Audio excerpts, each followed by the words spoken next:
Hi friends, நம்ம இந்த வீடியோவில் சுவையான பட்டாணி புலாவ் தான் பார்க்க போகிறோம். வாங்க எப்படி செய்யணும்னு பார்க்கலாம். ரொம்ப சிம்பிளானது, டேஸ்ட்டாகவும் இருக்கும். குழந்தைங்க விரும்பி நல்லா சாப்பிடுவாங்க. வாங்க எப்படி செய்யணும்னு பார்க்கலாம். ஃபஸ்ட்டு வந்து குக்கரில் எண்ணெய் ஒரு 2லேருந்து 3 ஸ்பூன் சேர்த்துக்கோங்க. தேவைப்பட்டால் நீங்கள் வந்து நெய் சேர்த்துக்கலாம். நெய் கொஞ்சமாக சேர்த்துருக்கேன், ரொம்ப சேர்க்கலை. ஒரு அரை ஸ்பூன் அளவுக்கு நெய் கொஞ்சமாக லைட்டாக சேர்த்துருக்கேன். டேஸ்ட்டுக்காக லைட்டாக சேர்த்துருக்கேன். இப்போ நல்லா காயட்டும். எண்ணெய் காய்ஞ்சதும் பட்டை, கிராம்பு 2, ஏலக்காய் 2, முந்திரி 10 முந்திரி எல்லாம் போட்டுட்டு பிரியாணி இலை இது நல்லா வதக்கிக்கோங்க. ப்ரௌனிஷாக ஆக வேணாம், முந்திரி லைட்டாக ப்ரௌனிஷாக ஆனதும் நம்ம வந்து இப்போ வந்து வெங்காயத்தை சேர்த்துக்கலாம். சின்ன வெங்காயம், பெரிய வெங்காயம் ரொம்ப நம்ம சேர்க்கணும்னு தேவையில்லை, கொஞ்சமாக சேர்த்தா போதும்.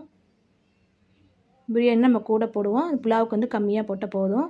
அதெல்லாம் வதங்கட்டும். சைடில் ஒரு மிக்ஸி ஜாரில் இஞ்சி, பூண்டு, காரத்துக்கு 3 பச்சை மிளகா, புதினா, கொத்தமல்லி இதை வந்து நம்ம பேஸ்ட்டாக அரைச்சி எடுத்துக்கலாம். அரைச்சிட்டு இதில் நம்ம சேர்த்துட்டு நல்லா வதக்கிக்கோங்க. பச்சை வாசனை போடுறதுக்கு நல்லா வதக்கிக்கோங்க. இப்போ வந்து அது நல்லா வதங்கட்டும். நமக்கு சைடில் பட்டாணி வந்து இல்லை வாஷ் பண்ணி வச்சுக்கோங்க. பட்டாணி எல்லாம் வாஷ் பண்ணிவிட்டு ஒரு 2 கைப்பிடி அளவுக்கு கொஞ்சமாக போட்டுக்கோங்க.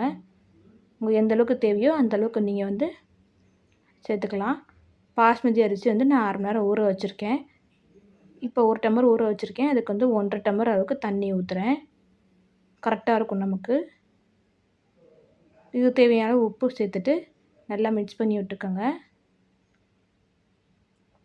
இப்போ வந்து 1 டம்ளர் அரிசி ஊற வச்சுருக்கதை வந்து இதோட போட்டுக்கலாம். நல்லா மிக்ஸ் பண்ணி விட்டுக்கோங்க. மிக்ஸ் பண்ணி விட்டு நல்லா வந்து உப்புலாம் பார்த்துட்டு கரெக்டாக பார்த்துக்கோங்க. லைட்டாக உப்பு பத்தலை நான் போட்டிருக்கேன்.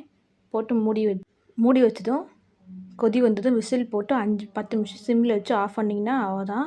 பாருங்கள், 10 நிமிஷம் நான் சிம்மில் வச்சு ஆஃப் பண்ணிட்டேன். தேவைப்பட்டால் கொஞ்சமாக நெய் சேர்த்துட்டு நல்லா மிக்ஸ் பண்ணி விட்டுக்கோ. நல்லா உதிரியாக நமக்கு வந்திருக்கும். அடியும் பிடிக்கல நமக்கு. அதுதான் சுவையாக ரெடி ஆகிடுச்சு பட்டாணி புலாவ். நீங்களும் வீட்டில் ட்ரை பண்ணி பார்த்துட்டு எப்படி இருந்துச்சுன்னு கமெண்ட் பண்ணுங்கள். Thank you friends.